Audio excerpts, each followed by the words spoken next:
Vasudevaya. Om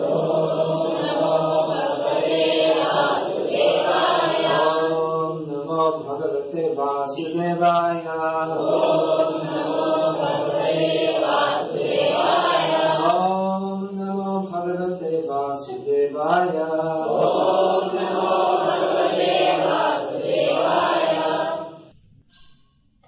Srimad Bhagavatam, Canto 1, Chapter 9, Text 16.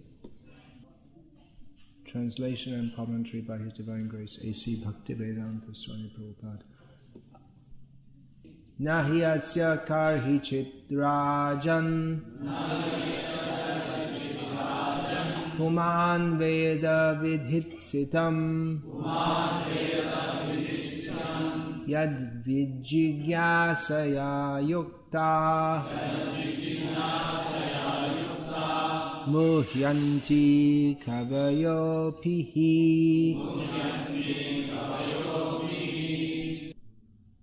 Translation and commentary by His Divine Grace A.C. Bhakti-Vedanta Swami Prabhupada. O King, no one can know the plan of the Lord, Sri Krishna. Even though great philosophers inquire exhaustively, they are bewildered. Purport.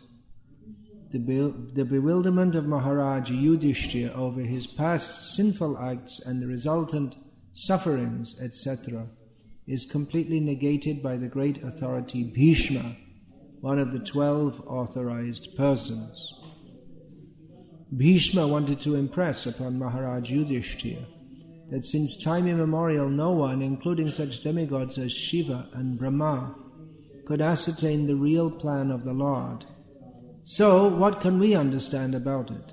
It is useless also to inquire about it. Even the exhaustive philosophical inquiries of sages cannot ascertain the plan of the Lord. The best policy is simply to abide by the orders of the Lord without argument. The sufferings of the Pandavas were never due to their past deeds. The Lord had to execute the plan of establishing the kingdom of virtue, and therefore His own devotees suffered temporarily in order to establish the conquest of virtue. Bhishma Dev was certainly satisfied by seeing the triumph of virtue, and he was glad to see King Yudhishthira on the throne, although he himself fought against him. Even a great fighter like Bhishma could not win the battle of Kurukshetra, because the Lord wanted to show that vice cannot conquer virtue, regardless of who tries to execute it. Bhishma Dev was a great devotee of the Lord, but he chose to fight against the Pandavas by the will of the Lord, because the Lord wanted to show that a fighter like Bhishma cannot win on the wrong side. The subject matter is Krishna. Of course, the subject of the whole Srimad Bhagavatam is Krishna, but some verses and some sections directly speak of Krishna, and others less directly. For instance, in the description of the planets in the universe, it's describing the areas, the sizes of them, and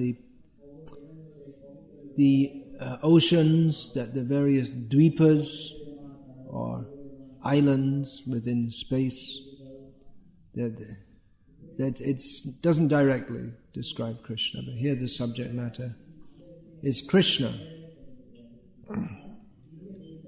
Krishna appears to be a very complex person, multifaceted, and therefore difficult to understand. Someone whose activities are unpredictable, who acts sometimes in one way, sometimes in another way, who doesn't reveal his plans to others, who behaves very differently with some people than he does with others. Such a person may be called complex, so to understand him is very difficult. And Krishna is the most complex person because he's behind all complexity. Everything springs from him.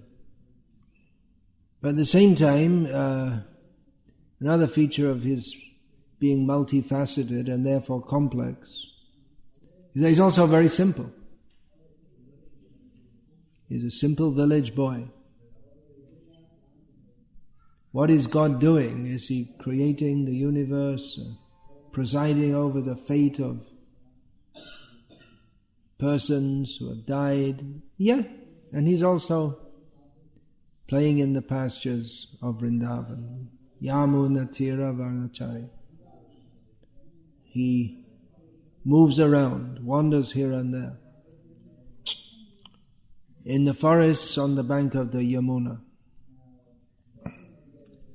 So Krishna is very complex and thus often misunderstood. People who are misunderstood, they may try to explain themselves so that people can understand them. When we say a person is misunderstood, it means that their motives are it generally means that their motives are misunderstood. So Krishna explains himself in Bhagavad-gita, but still people misunderstand him.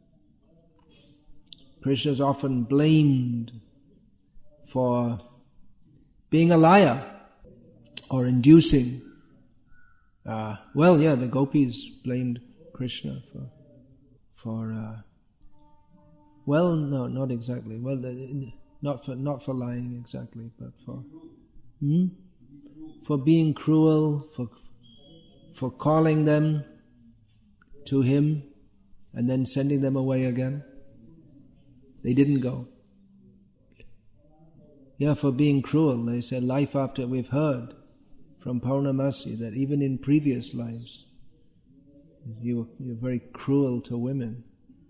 You see, you're cruel to Shurpanaka, and then as Bali Maharaj, as Rama, you were cruel to Shurpanaka. Then you were as Vamanadev. Bali Maharaj behaved very well with you. He offered everything to you, but in return you mistreated him very badly. So the Gopis blamed Krishna. Of course, the Gopis' blame is relished by Krishna, but there are others who are actually spiteful toward Krishna. And they blame him for inducing Yudhishthira Maharaj to utter what it wasn't technically an untruth, but it had the effect of a lie. By saying that Ashvatthama, the elephant, is dead, it was true, but it was staged so that the part about the elephant wouldn't be heard. It's a well-known story. Krishna is most blamed for consorting with the Gopis, who are others who take the appearance of being others' wives. And he's blamed for having so many wives. He's blamed for, even though he says that he comes in this world, dharma samsthapanartha, dharma samsthapanarthaya, for establishing the principles of dharma, which Srila Prabhupada refers to in this purport several times as virtue, and he refers to adharma as vice within this purport. But Krishna, in so many ways, he behaved adharmically. He incited or practically ordered Arjuna to kill Karna in a manner that people consider to be adharmic. It wasn't actually adharmic. People who don't understand the actual principles of dharma, they criticize Krishna for having incited Arjuna to kill Karna in a manner that would, under most circumstances, be adharmic, but under the circumstances that it happened in, were not adharmic, or to the person that it happened to, namely Karna. But anyway, there's no question of adharma for Krishna. There's no question of dharma also in the worldly sense that it's understood. He's beyond both dharma and adharma. So in that, he's very difficult to understand. Krishna is often blamed. He's not so much blamed for the battle of Kurukshetra in which so many people were killed. Gandhari, she blamed him, but nowadays, or maybe since that time, not so much, because it's understood by most people that Duryodhana was, and his party, they were very sinful and they required to be destroyed. But it's often said that, well, why did Krishna incite Arjuna to fight when he was being a good pacifist? After being a fighter all his life, he suddenly decided to become a pacifist. And Arjuna gave what were actually very good reasons for not fighting. They weren't bad reasons. But Krishna gave better reasons for engaging in the fight. But some people don't appreciate that, and they say, well, see, what kind of book of religion is this that incites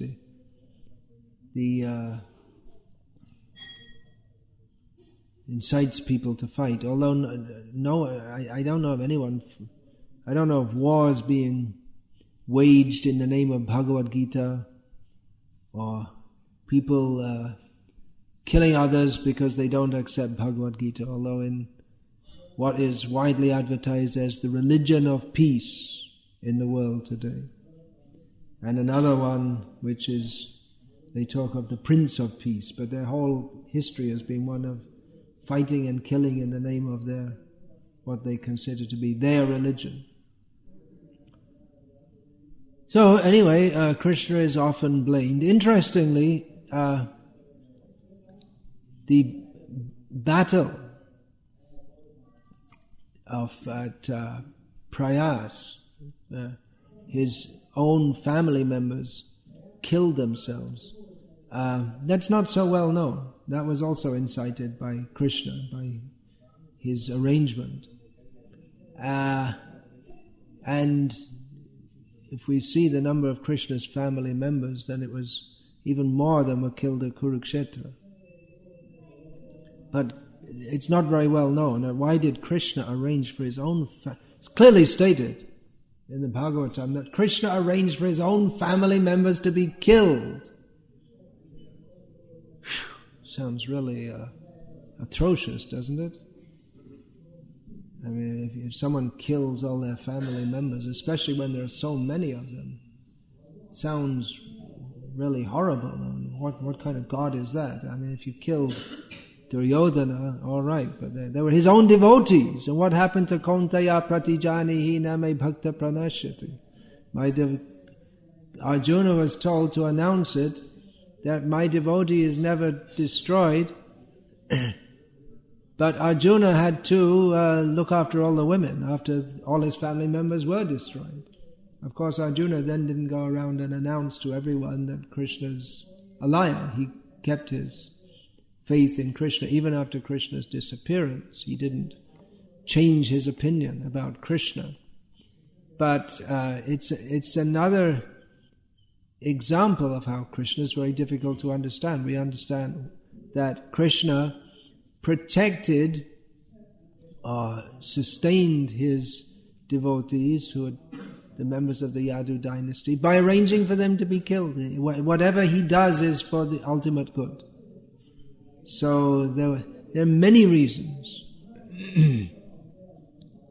why Krishna arranged that, which are described in Shastra and by the Acharyas. One is so to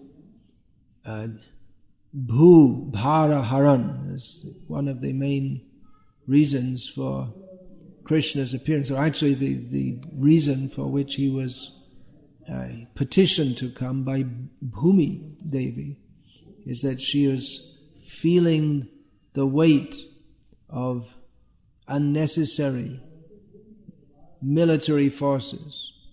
So to remove that burden, Krishna appeared in this world, but some of his own family members had become a burden. That's described because not all of them, although they were all devotees, they were not all pure devotees, and some of them were somewhat mixed devotees who had come from the heavenly planets, demigods, and they were feeling so confident of Krishna's protection that they became arrogant with their power and opulence, which by Krishna's grace were practically on the same level as that of Krishna.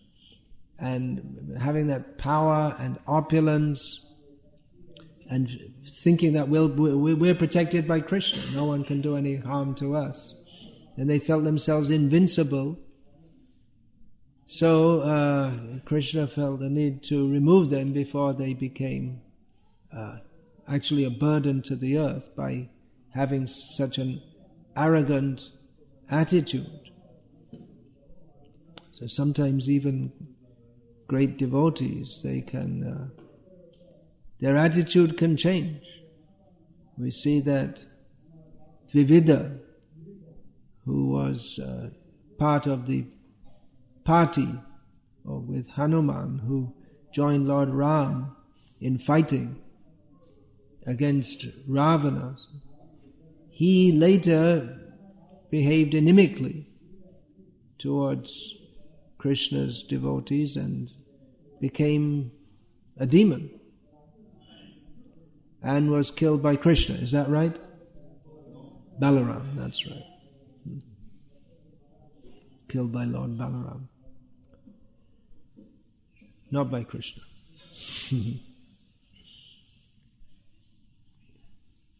That we may also speculate, because Krishna is Rama, so he had someone else, almost someone else. Balaram removed Dvivida, who was his devotee. Well, on the other hand, we find Jambavan was also living a long time from the time he was also part of the party, who was with Lord Rama attacking Lanka. And later he met Krishna and fought with Krishna. Krishna enjoyed that. And he recognized Krishna as being Rama. So he remained a devotee, even though he was angry at Krishna in the beginning.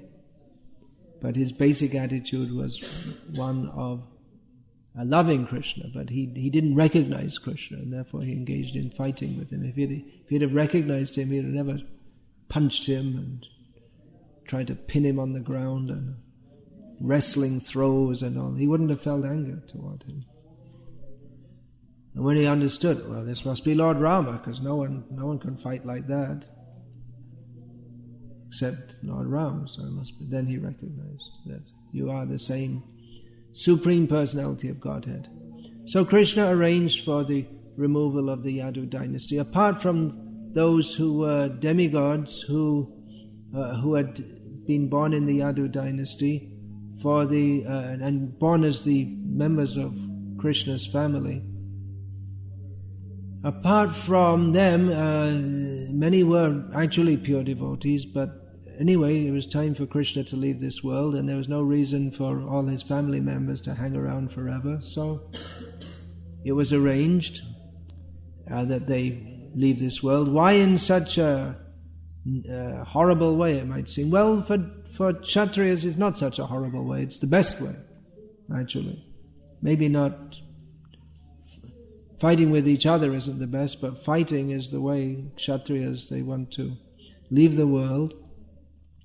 Here the mystery of the often asked question, why did Bhishma fight on the wrong side when he's a great devotee of Krishna? The answer is given here by Srila Prabhupada.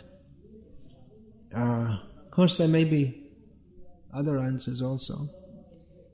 Bhishma Dev was a great devotee of the Lord, I'm reading from the purport, but he chose to fight against the Pandavas. You see, he could have said to Duryodhana, well, I've been maintained by you all these years, but actually you're a jerk, and the Pandavas, they're the right people, and I'm going on the other side. But he didn't. Why? He chose to fight against the Pandavas by the will of the Lord because, you all heard it just a few minutes ago, but you probably have all forgotten, so here we are. Because the Lord wanted to show that a fighter like Bhishma, how many fighters are there like Bhishma?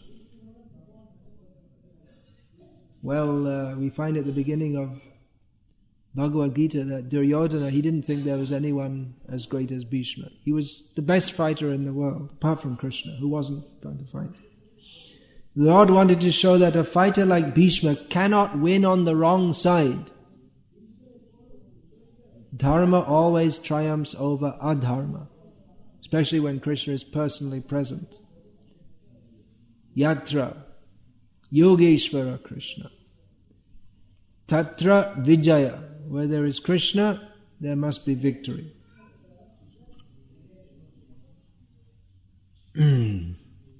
So by arranging for this fight among his family members, Krishna, he fulfilled different purposes.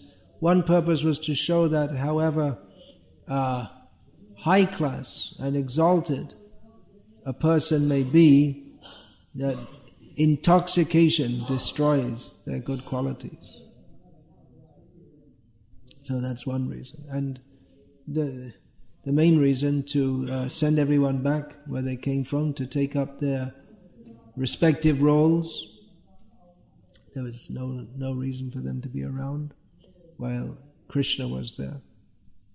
So these are some explanations given. And if we examine more deeply, we can find that in all of Krishna's pastimes, in everything that he does, there are multiple reasons for that, because every action or every event, every happening, it has multiple consequences, especially when it's on a large scale. When there are many people involved, then it has many consequences. Just like, for instance, a revolution, the Russian Revolution, that greatly influenced not only Russia but the whole of or much of the world, actually the whole world, for pretty much the rest of the 20th century.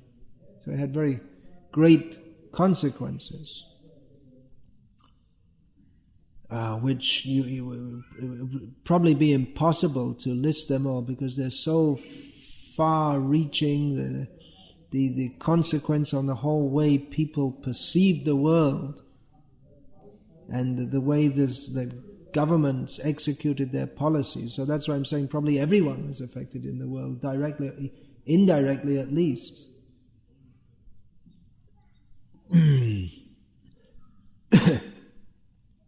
So it's very difficult to understand Krishna's plans, especially when it seems that they may cause apparently suffering for his devotees. Why would Krishna do that? That's the perennial question. If God is good, why is there suffering? Why does he allow people to be bad? And this has been a question in the Western world since people started to think, since they changed from monkeys to men, and then they became, then they put pants on, and then they made universities. Oh, wait a minute, that's not correct, is it? That's not actually what happened. But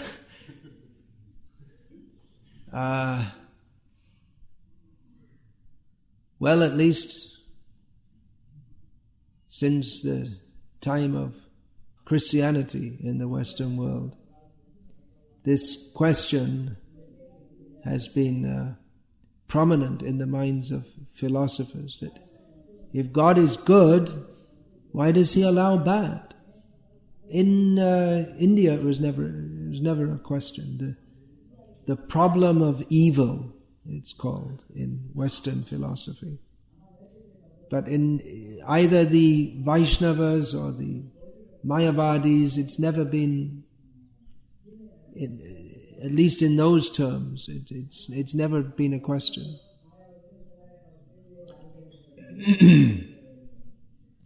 But it may be in relation to Krishna. Some people may, although it's generally accepted that He protects His devotees, then why does He put them through so much suffering? The same question is asked about Yudhishthira and the Pandavas. Why did they have to go through so much suffering when Krishna was personally present? And Bhishma Dev himself, who's being resorted to here by Yudhishthira on the advice of Krishna, himself says that,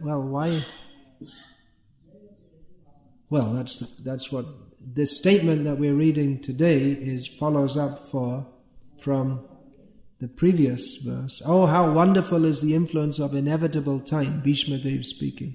It is irreversible, otherwise how can there be reverses in the presence of King Yudhishthira, the son of the demigod controlling religion? Bhima, the great fighter with a club, the great bowman Arjuna with his mighty weapon Gandiva, and above all the Lord, the direct well-wisher of the Pandavas. So how is that possible? And Bhishma Dev says, we can't understand the plan of the Lord. We can make general statements that Krishna is very kind to His devotees and He always protects them, but how does that fit with what happened with the Pandavas? So Srila Prabhupada in this purport supplies a reply to this often asked question, that the Lord had to execute the plan of establishing the kingdom of virtue, and therefore His own devotees suffered temporarily in order to establish the conquest of virtue. In other words, to show that ultimately virtue or dharma always prevails over vice, adharma. Krishna arranged for His devotees to suffer so much. But that suffering of His devotees, actually devotees don't suffer, they only appear to suffer. Jato deko vaishnave beboha duk nischay janeho taha parananda shuk.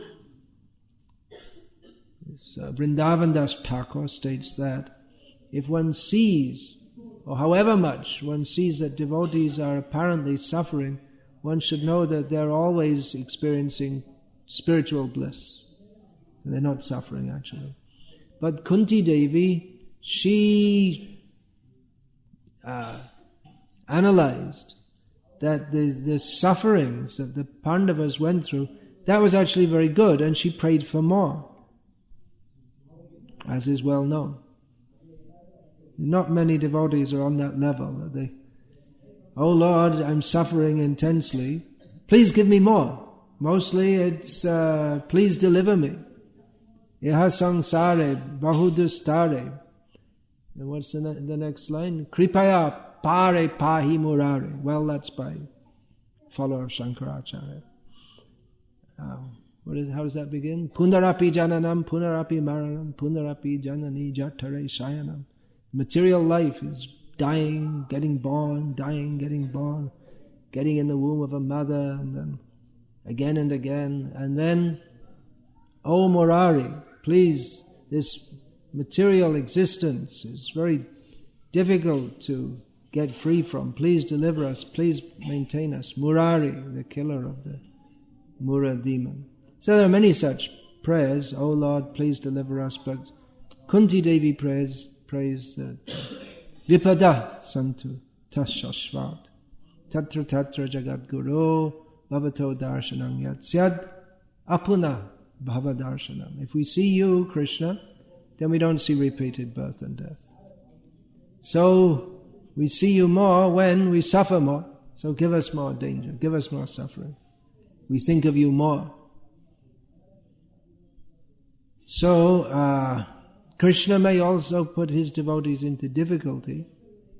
There are many reasons for that, why he may do so. To demonstrate the character of a devotee. Narayana parasarve nakutasjana bhibyati swarga pavarga. What's the next line? Swarga pavarga narakeshvapi tulyartha darshana. The great devotees, whether they're put in heaven or hell, or heaven, hell, or liberation, it's all the same for them. Because in any circumstance, they're not bewildered. They're always thinking of Krishna. So Krishna demonstrates that by putting his devotees into difficulty, and they don't swerve even slightly from their Krishna consciousness. They don't say that, well, I thought it was good being a devotee of Krishna, but it's not so good after all. Maybe I should become a Muslim or go to Sai Baba or something, someone that works. Krishna is not. We find it many times actually. People take up Krishna consciousness and then say, oh, my problems got worse, so what's the use? I came to Krishna consciousness to get free of my problems and they're getting worse, so it doesn't work. That's the proof.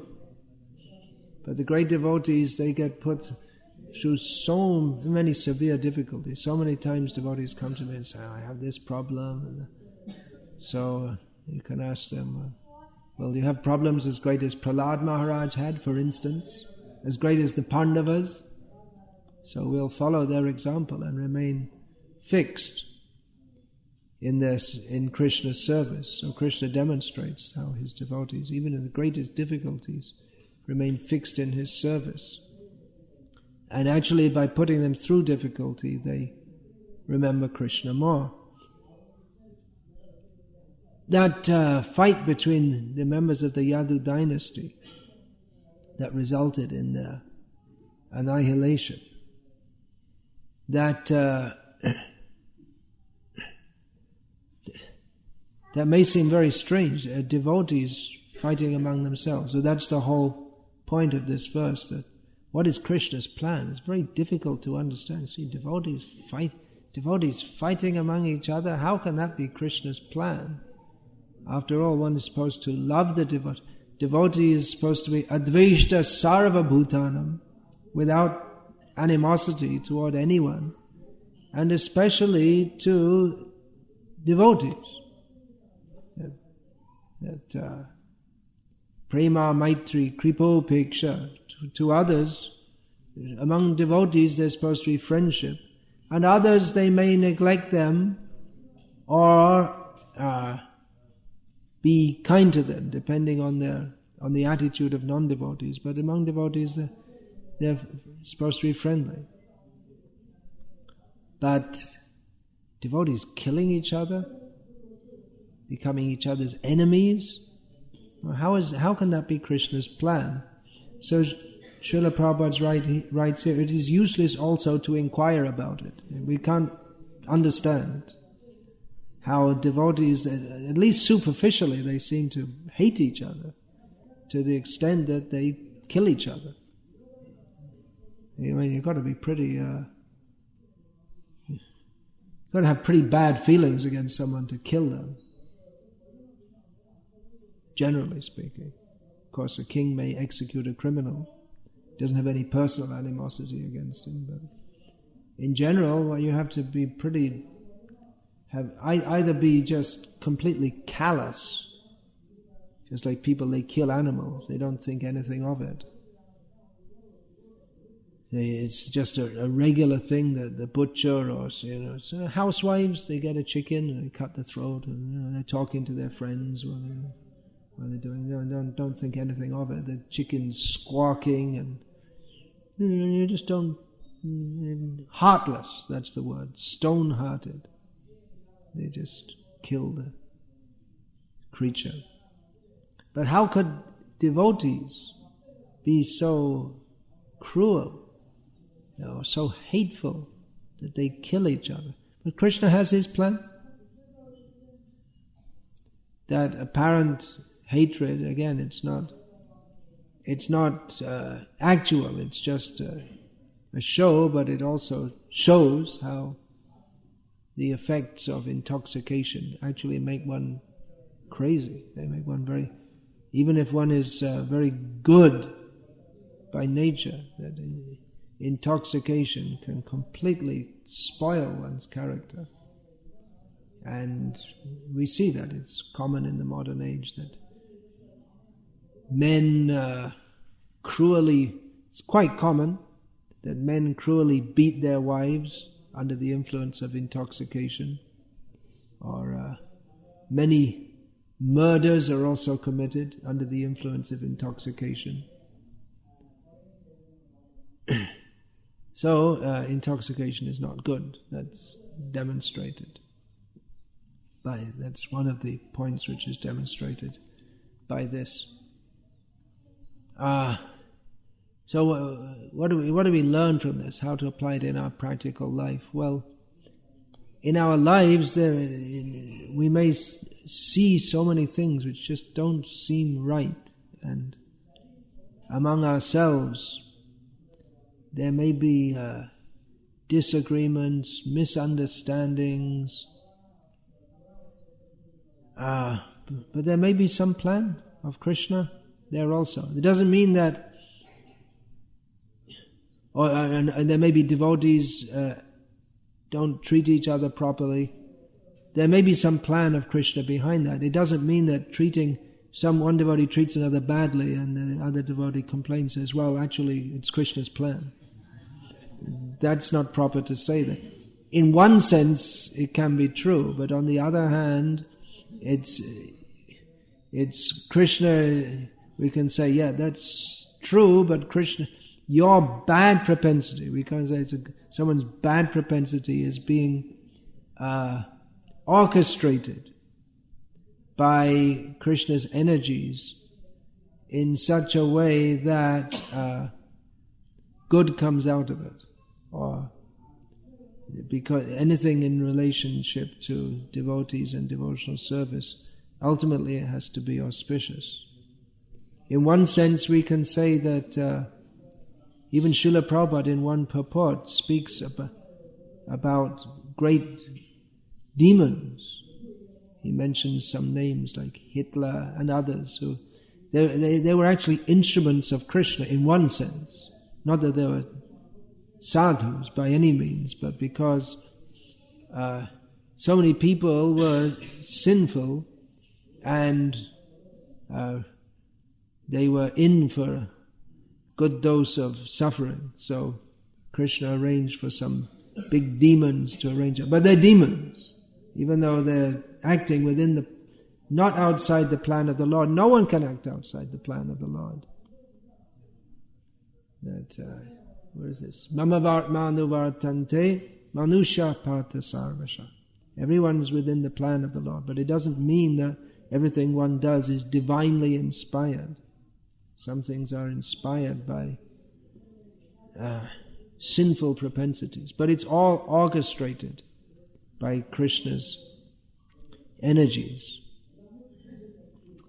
So if we see among devotees there's some things going on which shouldn't go on, why is that happening? Well, maybe very difficult to understand. But if we remain ourselves fixed in Krishna's service, we cannot be harmed in any way. Someone asked that recently. Why did Chaitanya Mahaprabhu come so late in Kali Yuga? Why didn't he come earlier? So many other people could have been saved. Well, why isn't he present all the time? That question could be there. Then the question comes, why doesn't Krishna forcibly drag people back to Godhead? He comes at certain times, and when he comes, people are particularly fortunate, and at times when he's not present, then still the propaganda is there in human society for people to be dharmic or to be Krishna conscious, but people can take it or leave it as they like. It's similar happening. That happened to the internecine, that's the word, fancy word for between family members, the fight, the internecine fight between the members of the Yadu dynasty. There was a similar event in the Gauriya Math after the disappearance of Bhaktisiddhanta Saraswati, when members of or disciples of the same Guru fought with each other very severely. Fought means mostly verbally. There was quite a lot of physical fighting, but it was mostly verbal. And in law courts and like this. So some people opine that, well, that was Krishna's plan to increase the preaching. Instead of one organization, there are many preaching organizations. But overall we see the preaching, it didn't blossom in the way that might have been expected had the Gauriya Math remained as a united institution. Although in many ways you could say the preaching did increase. I mean, there are many more centers of the Gauriya Math, if you include all the break-off shakas and upashakas, branches and sub-branches. So it's not that the preaching stopped, it went on, but the momentum that the Gauriya Math had at the time of Bhaktisiddhanta Saraswati Thakur, and the spirit to go out and challenge everyone and everything and establish Chaitanya Mahaprabhu's Sankirtan mission, that was to a large extent lost, and definitely the unity was completely lost. It's like a glass shattered into many pieces. It seems impossible to put it back in the same way. But out of all of that came Srila Prabhupada. We were just hearing 3 days ago from Vasu Ghosh Prabhu, that incident when Srila Prabhupada was walking and one devotee quoted a Gauriya Math sannyasi as having said that if Chaitanya Mahaprabhu had wanted Krishna consciousness preached all over the world, he would have gone himself. It's a pretty stupid statement, actually, considering that it's well known, Prithivite Ache Jato Nagaradi Gram Sabatra Prachahoibe Moranam. Chaitanya Mahaprabhu definitely wants Krishna consciousness preaching all over the world. It is directly recorded in Chaitanya Bhagavad. But Prabhupada's response was that Chaitanya Mahaprabhu wanted me to do it. Or as I've heard it otherwise, he wanted to give me the credit. So out of all of that terrible mess, which happened in the Gauriya Math after the disappearance of Bhaktisiddhanta Saraswati, there was a gap of one generation of dynamic, unified preaching, and then Prabhupada came, and we all know the story. And everyone lived happily ever after. No, they didn't. We have problems, as everyone knows, within our ISKCON after the departure of Srila Prabhupada.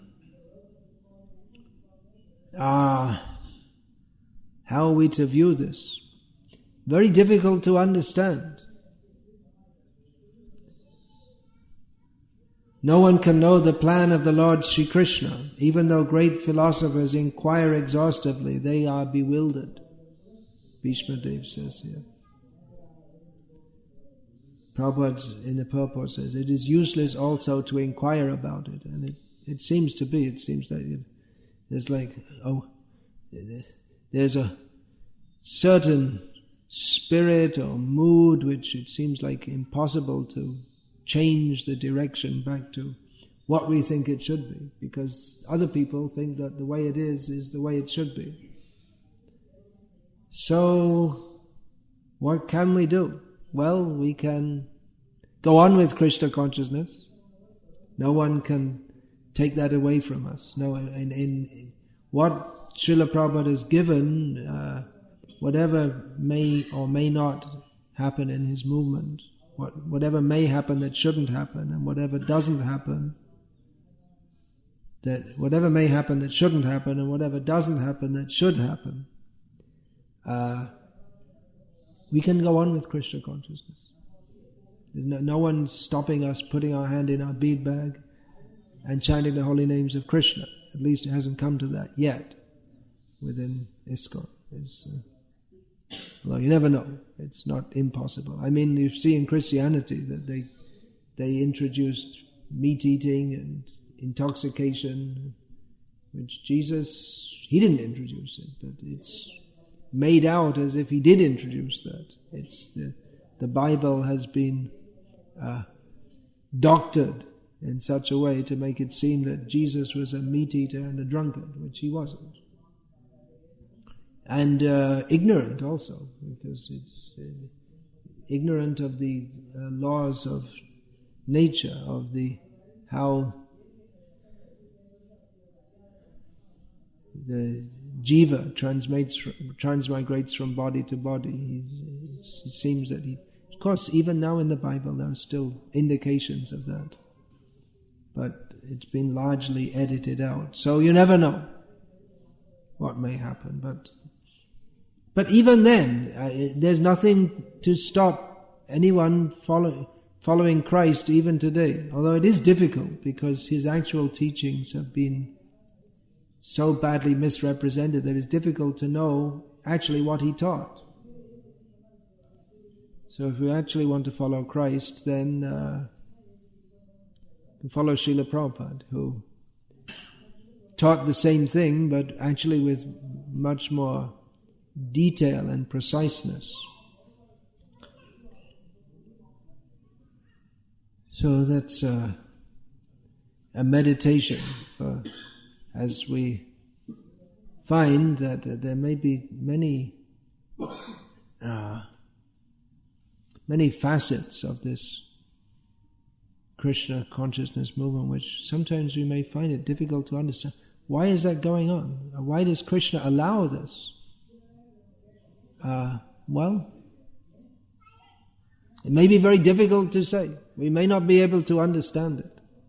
As Bhishma Dev, the greatest authority, who Krishna presented Bhishma as a greater authority than himself, greater authority than Krishna. Krishna presented it like that. Krishna couldn't satisfy Yudhishthira Maharaj, Yudhishthira Maharaj's inquiries. But Bhishma was able to. So Krishna presented Bhishma as a greater philosophy than Krishna himself. He gave him that. Which is another thing which is very difficult to understand. How can anyone be a greater philosopher than Krishna? So, but Bhishma, he said, well, it's not possible for us to understand, so better just accept that God is good and ultimately everything is for the good, even if we don't understand it. And some things that we don't understand, later on we may understand, or in retrospect it can be understood. But at the present time we may not understand why is all of this going on. It doesn't mean that we just accept that everything is good because we think that things which should not be done, which are done, or things that are not done which should be done, we shouldn't think, well, everything's okay because it's all Krishna's plan. That we shouldn't think. That's a kind of Mayavad, where everything just becomes good is not good is good because there's no ultimate good, or everything's good, or it's all Mayavad.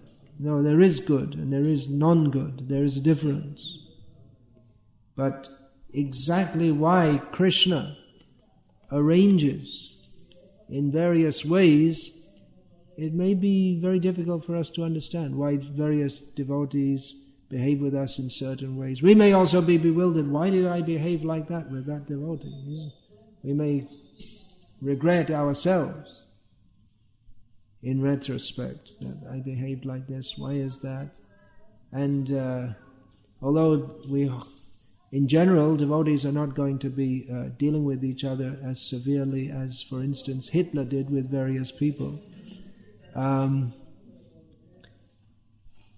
At the same time, it's the same example. We can't say that, well, Hitler was good because it was all Krishna's plan. So if devotees do deal improperly with each other, they can't just say, well, it's all Krishna's plan. No, we have to rectify our own faults. Krishna is all powerful, but he gives the jiva some independence, and he has his plan to spread Krishna consciousness all over the world.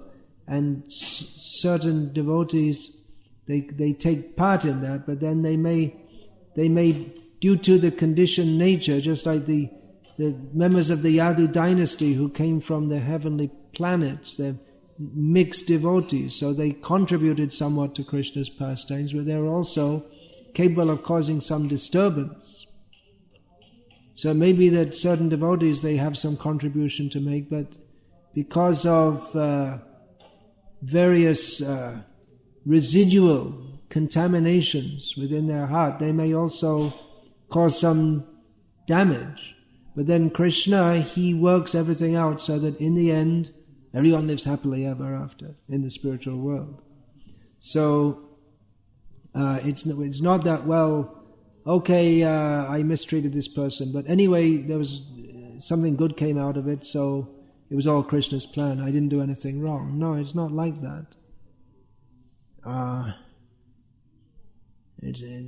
So devotees should strive to be pure devotees. It's acting, one who takes the role of a pure devotee, and actually anyone who joins this Krishna conscious movement and accepts initiation, they step in the mold of a pure devotee, or they take the role, because initiation is initiation it's initiation into pure Krishna consciousness, not initiation into mixed Krishna consciousness.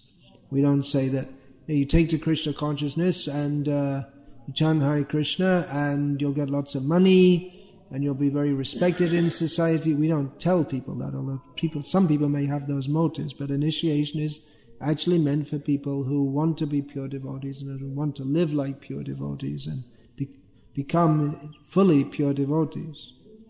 So one who accepts initiation is supposed to be a pure devotee, or at least striving with all his faculties to be a pure devotee. But sometimes we see that devotees, even some who are very highly reputed as being great devotees, sometimes they act in a manner which is quite the opposite of what is expected of a pure devotee. But out of that difficulty that produces, in some cases it can have very severe effects, bad effects on the community of devotees, or at least many devotees within the worldwide community. But out of it all, Krishna adjusts everything. And as long as there are pure devotees, then Krishna will adjust so that their qualities and their contributions, they do not go in vain. But it's very, the workings of human society and are very complex to understand. And Krishna is there, behind it all, orchestrating everything. How the internal energy acts within this external energy of the material world. It may be very difficult to understand, just like we're saying devotees don't suffer. But then we see devotees get sick and they seem to suffer. Well, how is that? And they're getting their karmic reactions. No, they're not. And the devotees don't get karmic reactions. But the external energy appears as if they're getting karmic reactions, but it's the internal energy working through the external energy to help purify a devotee. If we see a devotee is apparently suffering, that's the internal energy working to purify them, and again to demonstrate how a devotee, despite all difficulties, remains fixed in Krishna consciousness. Or if they're not on a very high level, then they may fail the test or not do very well in the test, and in sickness they become very weak in Krishna consciousness. Exactly to understand, it's very difficult. Exactly why Krishna deals with individual devotees and the whole society of devotees. It's so complex. But at the end we see, at the end of the day, to use that cliche, we see that those who are sincere in Krishna consciousness, they get the result of becoming Krishna conscious. So that's they all lived happily ever after part. That we're not, those who are in Krishna consciousness, they're not bereft of the result of Krishna consciousness. Whatever happens in the world, even if it could be such a destroyer of faith that Krishna's own family members kill each other. Krishna on the battlefield of Kurukshetra, he really tested Arjuna's faith when Arjuna said, "Look, I'm not going to fight against Bhishma and Drona." And Krishna said, "Fight, go and kill them all." Could have really thrown Arjuna out if he'd been anyone less than Arjuna. He said, "I'm not going to kill my guru and my grandfather." I mean, even if Arjuna didn't have that very deep personal relationship with them and respect for them, even then, even if he didn't know them at all, to attack and try to kill such persons who are older than him, so much respected in human society, it would seem to be, how could Krishna tell Arjuna to do such a thing? But he did. It was a great test for Arjuna, but Arjuna accepted that, well, Krishna's got his plan. It's bigger than my plan and it's bigger than my understanding. And he accepted. Others might not accept. They'd say, "Well, Krishna, I respect you, but I respect Bhishma and Drona more. I'm not going to kill him. You're wrong." Or even if you're right, I'm just not... Okay, even if I theoretically accept that you're right, I'm not going to do it. I can't do it. I just can't bring myself to do it. Many would say that, but Arjuna, he accepted. Very difficult. I mean, it couldn't have been easy, even though Krishna personally told him and he philosophically understood the points, but it definitely wasn't easy for Arjuna to fight against his loved ones and those who had, especially Bhishma, had protected him, protected the Pandavas since the earliest age, and Drona. Arjuna was the most dear disciple of Drona, and there must have been very great affection between them. But Arjuna was, okay, he's going to fight with him. And fight, there's no half-hearted fighting. Half-hearted fighting means there's no fighting, because whoever fights half-heartedly gets killed immediately. So with full attention and concentration and determination to kill those who, Arjuna himself said that if we kill them, then what fun is there left in life? There's nothing worth living for. If these persons were to be killed, then there would be no pleasure left in life. What to speak of me killing them? So it was a great test for Arjuna. Why should Krishna do that? Or why should he order me to do that which... Probably if Arjuna had to think of anything which was the thing he least wanted to do, it would be to attack, to kill Bhishma, Drona, Pramukhata, or others. But he agreed to on Krishna's order. He had faith that, well, I have to do what Krishna says. What he's doing is right. It doesn't seem to be right. We see that also in the case of Parashuram with his father, Jamadagni. Kill your mother. Okay, no questions asked. Killed her. On the spot. Pretty heavy, huh? Who's willing to do that? But Parashuram had such great faith in his father that if he's doing so, there must be some purpose, and he'll definitely bless me, and after I do so, he'll offer me a boon, and I'll take the boon of him restoring my mother back to life, without her knowing that I killed her, because he has the power to do that. So Parashuram, in a second, it was quite unexpected, he was asked to kill his mother in a second, without hesitation, immediately did so, because he had great faith that Jamadagni was not had not all of a sudden become such a grotesque person that he just wanted his wife killed for no good reason and for no purpose. But Parashuram immediately was able to grasp the point that, well, he has a reason for doing so, and he's such a great person, he must be right, and it's not for me to question. Okay, did it. Not to be imitated. If I tell you to kill your mother, don't do it. Now that puts you in a difficult situation, doesn't it? Wouldn't that put you in a difficult situation? That if I, who happen to be guru in one way or another to all of you here, if I was to say, having just said that in the class here for all of you to hear, if I again came to you maybe a year or two later and said, kill your mother, then you'd be in a tizzy, because I'm telling you to do one thing, but before I told you that if I tell you to do that, don't do it. So what are you going to do? Which one do you follow? Which order do you follow? Because whichever one you follow, you're breaking one of the orders of the Guru. So anyway, I'm not going to do either of those things, but I'm just using it as an analogy that one has to understand. It also requires to understand the intention, and or even if one doesn't understand the intention, to have faith that, well, what Krishna does is good, and we have to do the best we can. I'd written down some points, but I didn't touch any of them, as usual.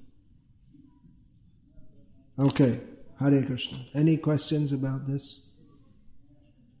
Yeah. From this your wonderful book about Srila Siddhanta Vaibhava, do we have another mic? Then the question can be heard by the translator as well as everyone else outside the earshot of Vasudev Datta Prabhu. Another mic? The book Bhakti, Siddhanta Vaibhava, got inspiration to live for the truth. Live for the truth. And speak for the truth. Speak for the truth. And I have one example. One Sankirtan devotee from Europe was very sincere and very dedicated, but he had problems with his authorities. And he was persisting, so he was honest, very honest, but he was persisting and insisting on his own point so far that he went against his own guru.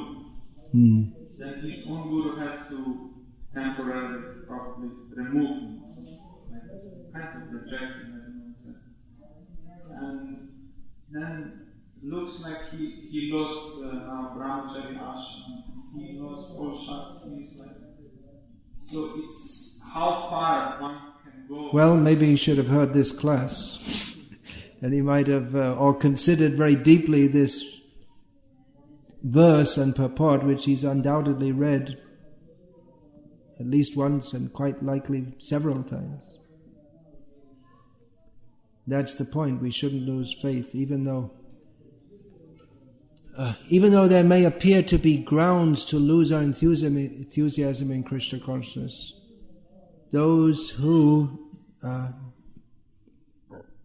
deeply consider the message of Shastra will never lose their enthusiasm. they may not be able to go on with their plan as they had considered it, that devotee might not have been able to execute Krishna consciousness in exactly the way that he wanted to, but he could have adjusted and gone on with Krishna consciousness and done some other service in a way which would have not... Yeah, he could have gone on and then in a way which is... If he'd have made some adjustment, then he needn't have become so distraught.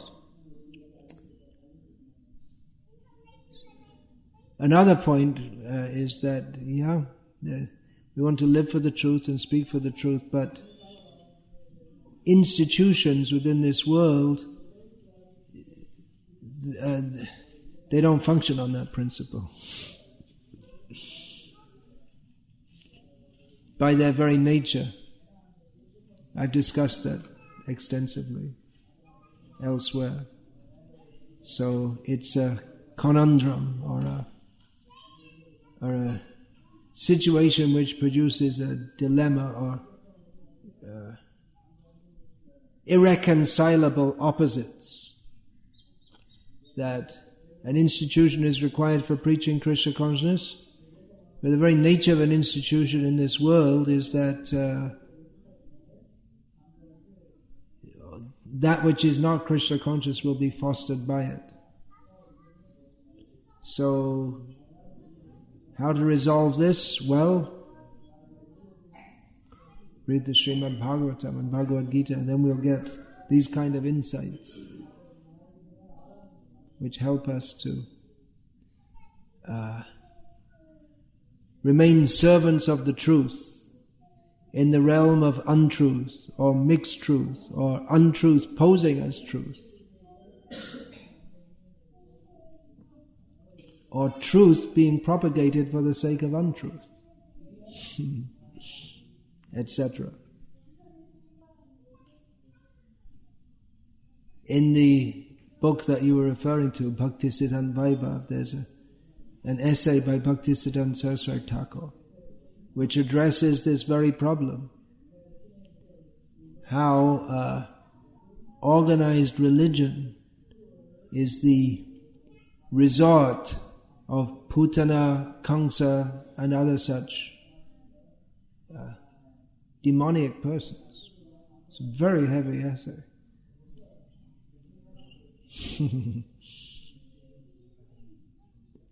That the pulpits are necessarily occupied by persons of the caliber of Kamsa and Putana, and he says there's nothing you can do to stop it.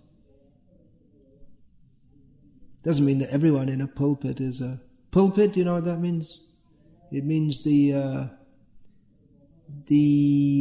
lectern, which is another word you don't understand. It's it's the place where a priest stands to give his lecture, to instruct the faithful. It's called a pulpit, which that word was used in the Bhaktisiddhanta Vaibhav. I guess that should have been put in the difficult words, although it's a well-known word in English, but for people for whom English is a second or third language, in the modern age they probably don't know it so well, because Christianity's out of vogue in the modern age. So he said that the pulpits are occupied by people like that. And I'm saying that doesn't mean that everyone who's a religious preacher is of the category of Kamsa. But he says there's nothing you can do to stop it. Kind of depressing, isn't it? Well, there's the example of his own life. He was, at the same time that he wrote that, he himself formed a religious institution and preached. But you could say that in some ways his activities were also compromised by the very institution which he set up. Which, if you read the book, you can understand how in some ways he appeared to be compromised.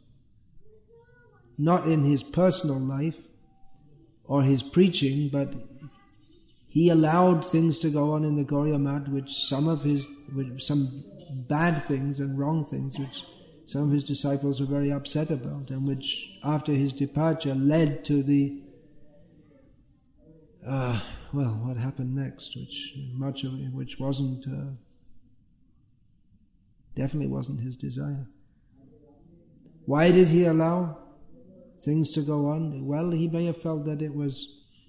I can only speculate, but he may have thought that it's beyond his power to change. There's certain people you can't change. He also said that when someone complained to him about some of his disciples, he said, look, they've been with me for so long, I can't turn them away now. And he also said that, well, if they're bad, then this is the best place for them to be. And the one disciple of his around whom all the discontent focused, when he passed away, which was before Prabhupada passed away, Prabhupada said he went back to Godhead.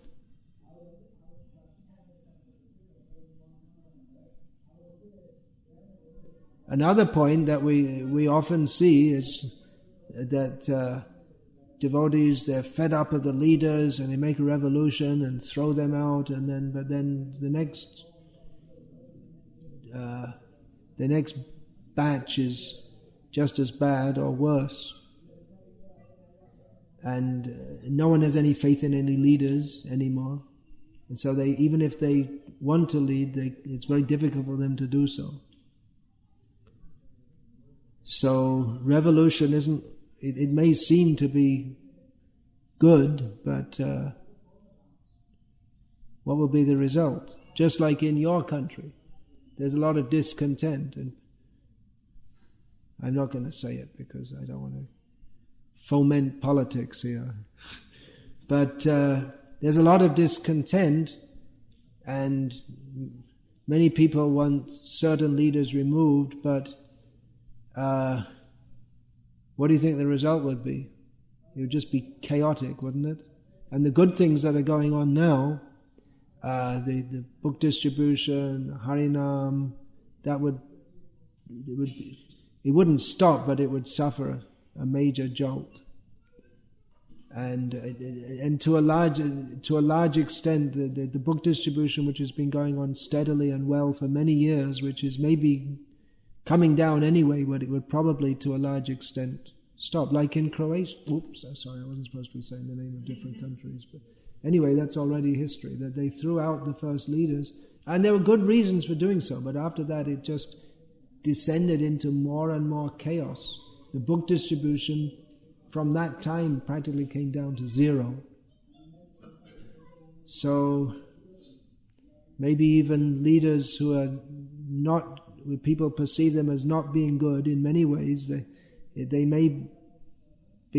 be better than just throwing them out. Of course, the best thing would be if the leaders would rectify the things that they're doing which are not appreciated, or try to come to some understanding. That would be the best thing.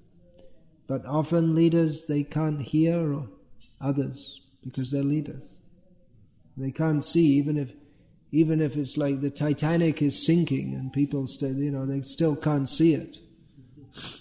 They say, well, there's nice ballroom dances going on.